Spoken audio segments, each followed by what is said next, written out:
Assalamualaikum warahmatullahi wabarakatuh.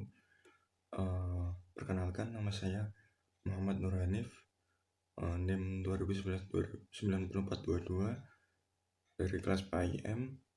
Pada kesempatan kali ini saya akan menerangkan artikel yang sudah kelompok kami buat yang berjudul Mengatur Kebijakan Strategi Pembelajaran Jarak Jauh Pendidikan Islam di Masa Pandemi COVID-19 dengan Pemanfaatan Teknologi. Langsung saja untuk yang pertama, menularnya COVID-19 ini membuat dunia menjadi resah, termasuk Indonesia, memberikan banyak sekali dampak, terutama bagi dunia pendidikan. Pemerintah pusat sampai saat ini memberikan kebijakan untuk meliburkan seluruh lembaga pendidikan. Hal tersebut dilakukan untuk mencegah meluasnya penularan COVID-19. Kemudian hal tersebut mengacu pada Surat Edaran Menteri Pendidikan dan Kebudayaan nomor 36962/MPK/AHK/2020 tentang pembelajaran secara daring dan bekerja dari rumah untuk mencegah penularan COVID-19, yang ditandatangani oleh Menteri Pendidikan dan Kebudayaan, yaitu Bapak Nadiem Makarim pada tanggal 24 Maret 2020. Prinsip yang diterapkan dalam kebijakan masa pandemi COVID-19 adalah kesehatan dan keselamatan peserta didik, pendidik, dan tenaga kependidikan, keluarga, dan masyarakat merupakan prioritas utama dalam menetapkan kebijakan pembelajaran. Maka akibat dan konsekuensi dari kebijakan tersebut, lembaga pendidikan baik dari jenjang PAUD sampai perguruan tinggi harus mengganti pembelajaran yang awalnya luring luar jaringan menjadi daring atau dalam jaringan, di mana seluruh proses kegiatan belajar mengajar itu dilakukan dengan atau secara jarak jauh dengan secara online, mulai dari pemberian materi, tugas, pengerjaan, dan pengumpulan tugas hingga pembagian hasil belajar atau rapor.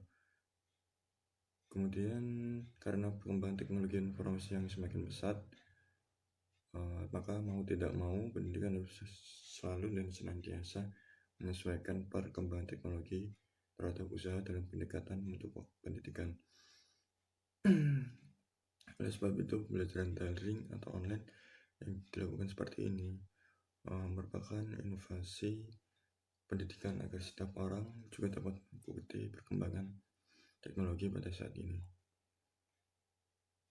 Kemudian SE Mendikbud yang tadi nomor 4 tahun 2020, pemerintah melalui kementerian yang bergerak di bidang pendidikan telah menginstruksikan kepada para pendidik untuk menciptakan suasana pembelajaran yang mengasihkan dari rumah bagi peserta didik. Oleh karena itu, pendidikan seharusnya lebih kreatif lagi dalam memberikan pembelajaran jarak jauh. Pembelajaran dalam jaring atau dalam jaringan adalah kebijakan daripada pembelajaran luring. Konteks penyebutan pembelajaran daring biasanya digunakan sebagai lawan dari pembelajaran reguler atau tatap muka. Hadirnya daring merupakan alternatif bagi sulitnya penyelenggaraan belajar mengajar secara normal pada saat ini. Sistem pembelajaran jarak jauh bukanlah sistem yang baru di dunia pendidikan. Selain itu, pada darurat COVID ini, pembelajaran jarak jauh adalah salah satu solusi untuk mencapai implementasi pendidikan tanpa pertemuan tatap muka langsung di lembaga pendidikan atau sekolah. Meski begitu, sistem pendidikan jarak jauh masih asing karena sebelum pandemi, lembaga pendidikan jarang melakukan pembelajaran daring ini. Oleh karena itu, pendidikan jarak jauh semacam ini berdampak besar pada pencapaian atau kesuksesan belajar siswa. Peningkatan keberhasilan belajar masih kecil dan tidak efektif.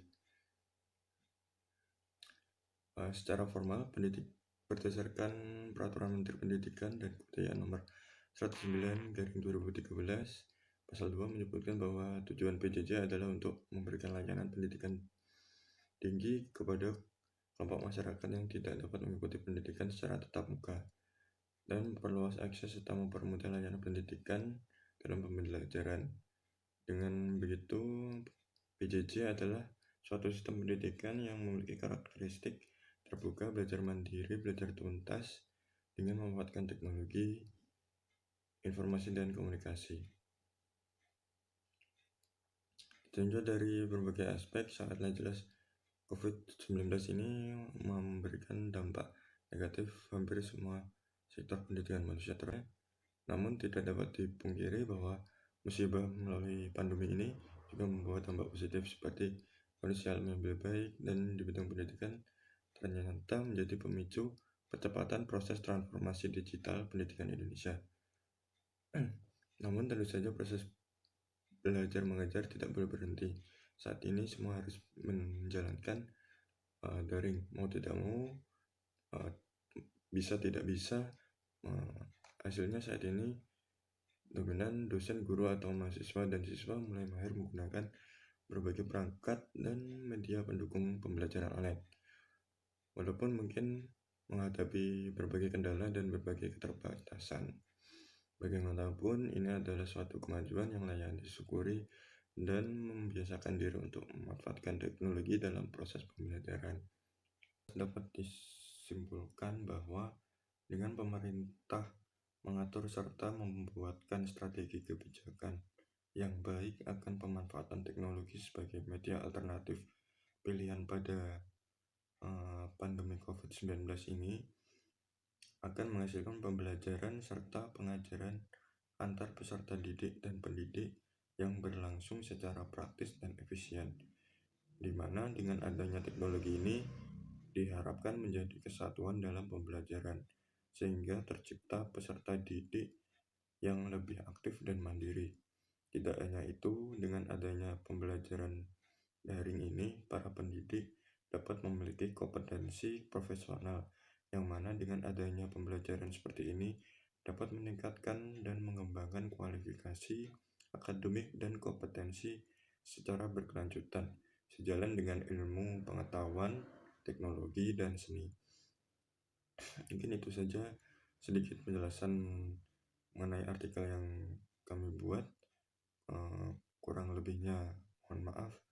Akhiran, wassalamualaikum warahmatullahi wabarakatuh.